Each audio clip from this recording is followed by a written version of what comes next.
안녕하세요. 저는 건국대학교 수의과대학 수의응급중환자의학과의 한현정 교수입니다. 만나서 반갑습니다.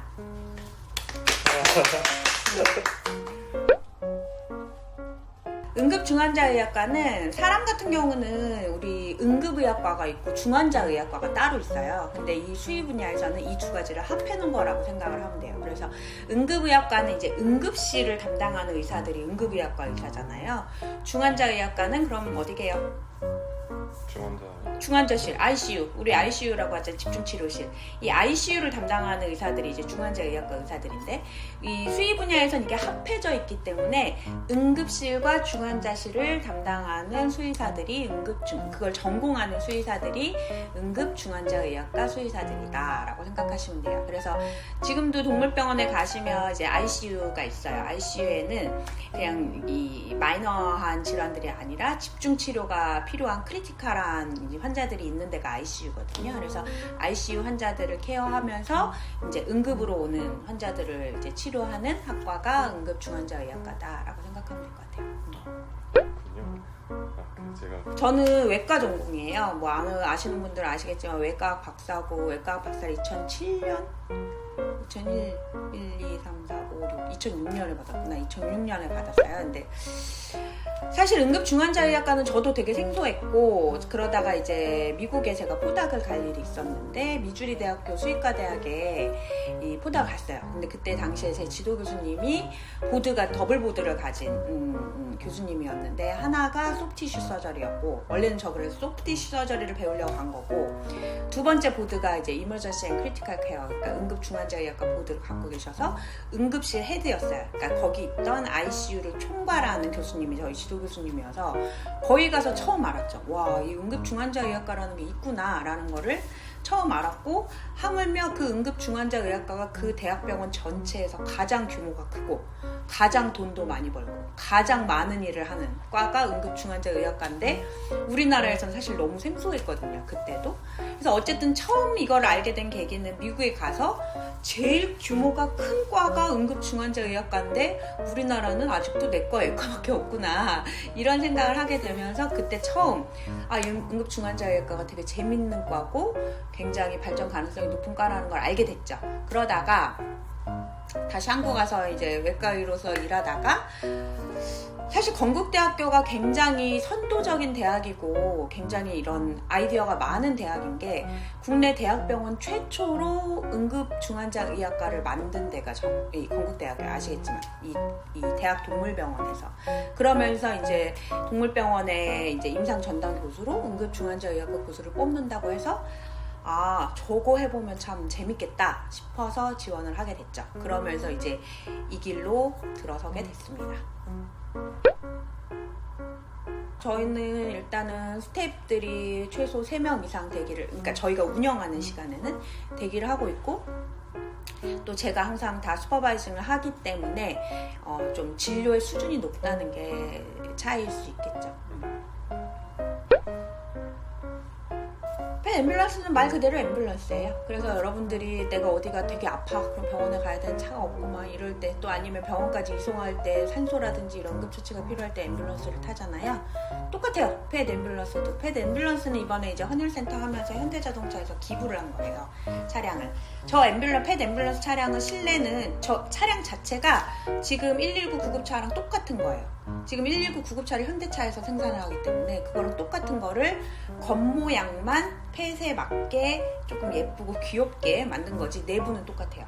그래서 산소라든지 조금 차이가 있다면 강아지 케이지 ICU가 들어가 있어요, 저기. 그래서 이제 만약에 우리 애가 지금 너무 아파, 호흡곤란이 있어, 예를 들어 숨을 잘 못 쉬어, 근데 이런 애들은 병원까지 이송하다 사망하는 일이 꽤 많아요. 그렇기 때문에, 근데 이럴 때 산소라도 공급을 해주면 당연한 얘기겠지만, 뭐 사망률이 0은 아니지만 사망률을 상당히 낮출 수가 있겠죠. 환자를 안정화시키면서 데려갈 수 있잖아요. 이렇게 환자를 안정화시키기 위한 산소, ICU, 뭐 기타 각종 의료 장치들이 있어요, 앰뷸런스 안에. 그래서 우리 애가 지금 상태가 너무 안 좋은데 병원에 가고 싶다, 이럴 때 그 기간 동안 이동하는 그 상황에서 최대한 환자를 안전하게 이송을 해줄 수 있다는 게 제일 큰 장점이죠. 또 이제 헌혈센터에서는 헌혈견들이 이제 내원해서 헌혈을 하게 되는데, 간혹 가다가 이제 교통편이 없어. 우리 게 리트리버인데 데려가고 싶은데 차량이 없어. 그래서 못 가. 이런 애들 같은 경우는 저희가 앰뷸런스를 지원해드려요. 이송 수단으로 신청을 할 때 말씀을 하시면. 그런 부분들도 있죠. 그런 두 가지 역할이 아마 가장 큰 역할이 될 거예요. 총 몇 대가 지금 운영 중이에요? 한 대. 아직은 한 대. 아직은 안 되죠. 이 앰뷸런스를 운영하는데도 상당히 많은 돈이 들어갑니다. 당연한 얘기겠지만. 그래서 일단은 한 대로 시범 운영을 하고 있어요. 전 사실 대학원으로 가지는 않았고요. 그러니까 포스트닥터로 간 거기 때문에 대학원 생활을 하지는 않았어요. 근데 이제 임상을 할 친구들은, 전 기초 쪽은 잘 모르겠어요. 임상에서는 대학원이 되게 중요하게 생각하진 않아요. 미국은 인턴 레지던트 제도가 워낙 잘 돼 있기 때문에 인턴 레지던트를 끝내고 그 다음에 디플로메이트 전문의 보드를 따는 게 목표인 친구들이 훨씬 많아요. 거기서 이제 대학원이라는 뭐 MS든 석사든 박사든 이거는 정말 이 임상을 하면서 동시에 중개 이야기라든지 임상과 연결된 연구를 하고 싶은 친구들이 가는 거지, 이 임상을 하기 위해서 대학원을 간다라고 생각하진 않아요. 미국은 인턴 레지던트가 잘 돼 있기 때문에. 그래서 어찌됐든 간에 저는 대학원으로 간 건 아니고 포스닥터로 가서 사실 진료적인 부분에서는 업저버를 한 거예요. 참관이 하면서 뭐 스크럽하고 이제 좀 많이 배우고 이렇게 한 거고, 만약에 내가 임상을 하는데 미국에서 임상을 배우고 싶다 그러면 인턴 레지던트 제도를 잘 활용하는 게 좋을 거예요. 인턴 레지던트 제도를 활용할 때 꼭 미국 수의사 자격증이 없어도 갈 수 있는 대학들이 있거든요. 그런 대학들을 공략을 해야죠. 아니면 미국 수의사 자격증을 따야 돼. 임상에서는 자격증이 있어야 되기 때문에. 근데 소수의 대학에서는 제 기억으로 UC 데이비스가 아마 대표적인 걸로 알고 있는데, 이게 없어도 외국인들은 인턴 레지던트를, 그러니까 원내, 그러니까 대학병원 내에서는 인턴 레지던트로서 진료에 참여할 수 있는 그 기회를 주는 학교들이 있어요. 그래서 내가 ECFVG를 딴다 하면 상관없고, 따고 인턴 레지던트 해서 전문의 제도로 가면 되는 거고, 나는 그렇게까지는 아니고 배워서 난 다시 돌아올 거다 라고 생각을 한다면 그런 대학들을 공략을 해보면 좋죠. 그럼 그렇게 인턴 레지던트 하면은 전문의를 볼 수 있는 자격이 주어지죠. 미국 전문의, 예를 들어 ACVS는 이제 외과 전문의잖아요. 이 전문의 자격증 제도에서도 사실 미국 전문의 자격증은 거의 국제적으로 가장 하이 퀄리티에 알아주는 거 다들 알겠지만 전문의이기 때문에, 만약에 선생님이 나 외과 전문의가 되고 싶어 그러면은 이제 미국에, 특히 미국 외과 전문의가 되고 싶어 그러면 인턴 레지던트를 다 수료하고 걔네들이 원하는 자격 조건을 갖춰야 시험에 응시할 수 있어요. 근데 그 자격 조건의 가장 기본은 아마 인턴 레지던트를 수료하는, 다 맞춰야 되는 상황이 될 거예요. 근데 이제는 아시아라든지 국내 전문의들도 많이 생기고 있어서 꼭 미국 전문의가 최고니까 그것만 따야지 그 얘기는 아니에요. 그렇지만 내가 미국 가서 만약에 배우고 싶다, 임상을 배우고 싶다 하면은 물론 그냥 참관의로서 가는 방법도 있기는 해요.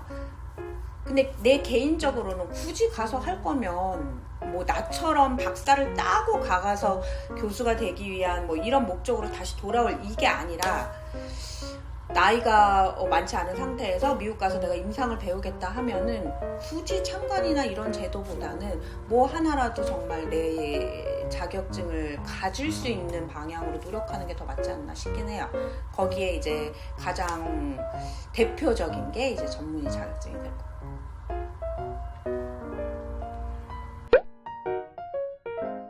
일단 미국은 응급 중환자 의학과 관련해서는 우리나라보다 거의 30년 앞서 나간다고 생각을 해야 돼요. 그래서 이미 거기는 셋업이 끝난 상태라서 365, 24시간 응급실은 닫지 않아요. 코로나 팬데믹이 있을 때도 응급실만 운영을 했어요. 사람도 마찬가지. 왜냐면 응급 환자는 케어가 안 되면 죽잖아요. 사람이나 동물이나. 그래서 스텝수도 응급의학과 스텝수가 30명이 넘어요. 그 과 자체로만. 왜냐하면 3교대로 해서 계속 문을 닫으면 안 되기 때문에, 또 중환자를 관리하는 스텝수가 또 따로 있고, 그래서 일단은 규모상의 차이가 크고 응급실은 절대 문을 닫지 않는다는 게 두 번째 차이죠. 저희도 사실은 대학병원 최초고 응급중환자의학과가 굉장히 빨리 신설해서 이제 발전해 나가고 있음에도 불구하고 아직도 365, 24 커버리지가 안 돼요. 왜? 인력이 인력이 일단 부족하고 그만큼 이제 인건비라든지 이런 부분들도 생각을 해야 되기 때문에 하지만 궁극적으로는 응급실은 절대 문을 닫지 않아야 된다는 게 원칙이기 때문에 그렇다고 우리 대학병원이 문을 닫진 않아요. 왜냐면 우리는 당직 체계로 돌아가는 거지. 하지만 응급의학과가 365, 24를 다 커버리지 하지는 못한다는 거죠. 그래서 궁극적으로는 빨리 이 규모를 키워서 365, 24시간 커버리지를 하는 게 목표죠. 병원이 계속 많죠. 지금은 그래도 저희가 인력이 꾸준히 늘어나면서 주말까지는 커버리지를 하고 있어요. 근데 야간은 지금 커버리지를 당직으로 운영이 되고 있거든요. 예를 들어서 당직만 있는 거랑 응급의학과 스텝이 있는 거는 진료의 질 차이가 굉장히 커요. 당연한 거겠지만 응급의학을 전공한 사람이 또 많은 인력이 있어야 환자가 왔을 때 정말 어드밴스한 하이 퀄리티의 응급진료를 할 수가 있거든요. 당직 한두 명이 할 수 있는 건 정말 응급처치, 얘가 지금 상태가 어떤지 수액을 놔주는 정도만 되겠죠. 스테빌라이제이션 시키는 정도. 그래서 사실은 응급의학과가 없는 시간에 응급 환자가 내원을 한다거나 이랬을 때 적절한 이제 서비스가 이루어지지 못하면 조금 속상할 때가 있죠. 그렇게 놓치는 환자들이 있죠. 사각지대가 있어요. 지금 어쩔 수 없이. 응급중환자학과는 방금 내가 얘기한 것처럼 굉장히 쉴 틈이 없고 정말 정신없이 돌아가는데 사실은 뭐 여러분들 나 봐서 알겠지만 나도 되게 잔잔한 스타일은 아니에요. 나는 작지만 체력이 굉장히 좋은 편이고 일단은 굉장히 이런 모든 왕성한 또 그리고 굉장히 인터레스팅한 상황을 즐길 수 있는 사람이면 굉장히 재밌는 거가 될 거예요. 근데 그렇지 않고 너무 이제 고요한 사람들한테는 좀 힘들 수 있겠죠. 두 번째는 체력도 되게 중요해요. 우리는. 그래서 우리는 방금 얘기한 것처럼 체력이 뒷받침이 되지 않으면 상당히 마음만 앞설 수 있어. 예를 들어서 내가 뭐 삐삐라는 애를 보는데 삐삐가 막 오늘 죽을 것 같이 헐떡헐떡해.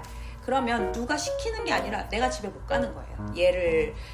얘 때문에 마음이 놓이지 않는 거지. 그러면 뭐 그럴 때는 막 이틀을 밤을 새고 3일을 밤을 새기도 해요. 나도 그렇게 했고.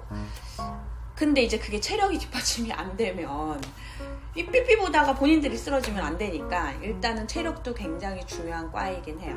그리고 이거는 너무 상투적인 말이기는 하지만 당연히 동물에 대한 애정과 관심과 측은지심이 있어야 돼. 나는 수의사들은 다 개를 키워야 된다고 생각하는 사람이에요. 그 개를 키워서 나도 굉장히 개를 많이 키웠고 그 개에 대한 마음, 그 마음이라는 건 얘가 느낄 마음과 상황도 굉장히 중요하고 보호자가 얘한테 느끼는 마음도 이해할 수가 있어야 돼. 그렇지 않으면 정말 기계적으로밖에 접근을 못해요.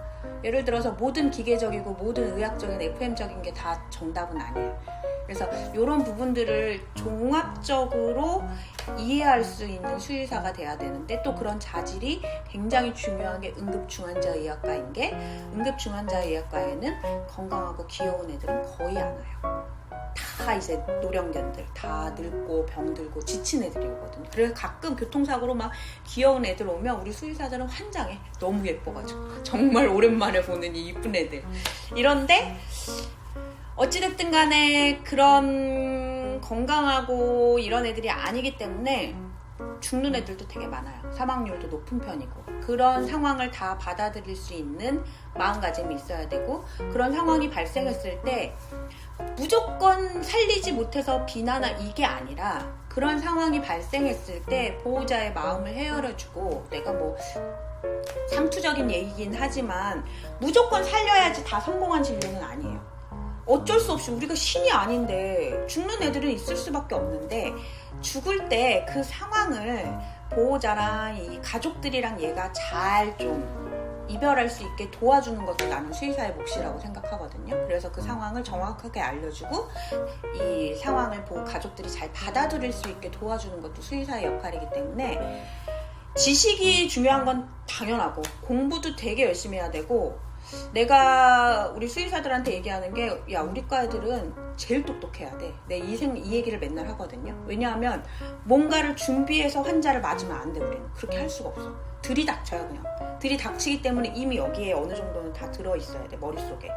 그러니까 어떻게 보면 임기응변이 되게 뛰어나야 되지만 그 임기응변이 기본이 없으면 안 되고, 모든 기본이 여기 갖춰진 상태에서 각각의 상황에 따른 대처 능력을 키우는 게 응급중 환자 의학이기 때문에 머릿속에 굉장히 많은 노하우와 지식을 쌓아야 되고, 그 쌓은 바탕으로 진료를 보는 거기 때문에 굉장히 스마트해야 되고, 동시에 또 이런 사망률이 좀 높은 과이기 때문에 이런 상황을 잘 오가나이즈 하기 위해서는 보호자를 이해하고 강아지를 이해하는 좀 그런 따뜻한 마음도 있어야 되는 과죠. 자, 우리 헌혈학과에 가만히 있어 이러는데 가만히 있지 않거든요.